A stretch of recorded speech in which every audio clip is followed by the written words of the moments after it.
Hi, my name's Dan and I'm an adventurer. If you've ever played the interactive documentary of my life, Been There, Dan That, you'll know that at one point I found myself dead, in Peru, dangling precariously over a cliff face with some sort of rocket shoved up my rectum. Quite how that improbable series of events happened has, until now, been a relatively untold story. Here's how it all went down. As you may know, our flat looks out onto the dingier parts of London. There's only really distant buildings and lampposts to look at. Crime and dirt are rife, and in this story they go hand in hand. Wanton criminals scatter their unwanted bready foodstuffs all over the streets of London in a deliberate attempt to feed an ever-evolving population of street birds. Avians hanging out on corners, cooing and flashing their flick knives at passers-by, before coyly revealing that they're really just those joke flick knives that are actually combs in disguise. It's this feeding frenzy that has led to some pretty giant birds around our neighbourhood. We've got the biggest blue tits you've ever seen, believe me. I was leaning out our only window, breathing in the deep heady aroma of post-Victorian London, when one of these oversized birds, an 8-foot eagle with a menacing glare and a beak of pure gold, swept down and plucked me from my plushy abode. Ben, who was just returning from a 3 Men and a Little Lady matinee, was all like, "What?" What could I do but wait until we reached our destination? As the seconds turned into minutes and the minutes turned into just under 3/4 of an hour, we flew the 6,300 miles to Peru. I bided my time. For sustenance, I cleverly used the bird's flick knife on its feathery plumage to secure some giant breadcrumbs that had attached themselves to the bird's undercarriage. That just about kept me going, but in all honesty it was rather dry for my tastes. There was no butter or anything. At precisely 6,300 miles into our journey, we were soaring over the jungle island of Peru when a giant flash of light sent my makeshift aeroplane and I plummeting to the ground. As we tumbled, I summoned every iota of my being and cleverly managed to contort my body mid-air so that as I tore through the rainforest canopy at terminal velocity, I was in precisely the correct position that my neck snapped in two on impact and I died instantly. Death's pretty unusual, to be honest. We were going to make another documentary about it, set after the events of Been There, Dan That, but it turned out to be pretty much exactly the same as the second Bill and Ted film, so we decided not to.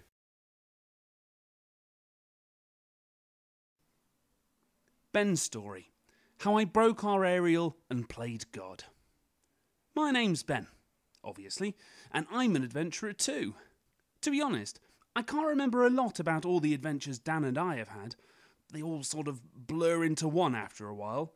Well, this was the one that started with an eagle and had aliens and Hitler and God and that, right? Yeah. So, back then, Dan was merely my sidekick.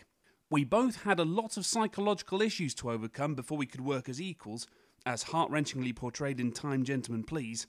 Well, he was still my bestest buddy and a dab hand at light switches, though, so when he got himself killed, I was right on the case. I got back to the flat from watching a 3 Men and a Little Lady matinee screening to find a feather from a giant Peruvian eagle by the open window. I immediately realised what had happened and formulated a plan.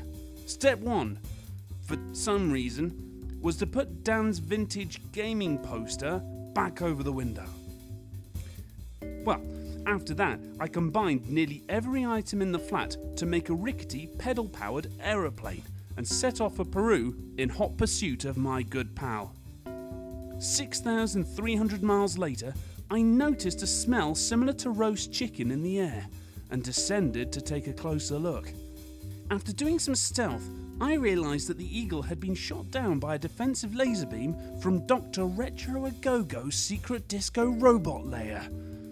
We tangled with that guy before, so I was sure he'd be very pleased to get his sadistic hands on Dan. I decided to do the exact same puzzle I had done the last time I broke into one of his roller disco hideouts. If it works once, it's worth doing over and over again. Anyway, it was dressing up like a robot. After finding some spare parts, a voice box, the usual stuff, all I needed was some fake antennae. Mentally recalling every location I'd been to that day and the objects in them, I realised that the only thing in the world that would work was our TV aerial. A quick 12,600 mile jaunt later and my disguise was complete.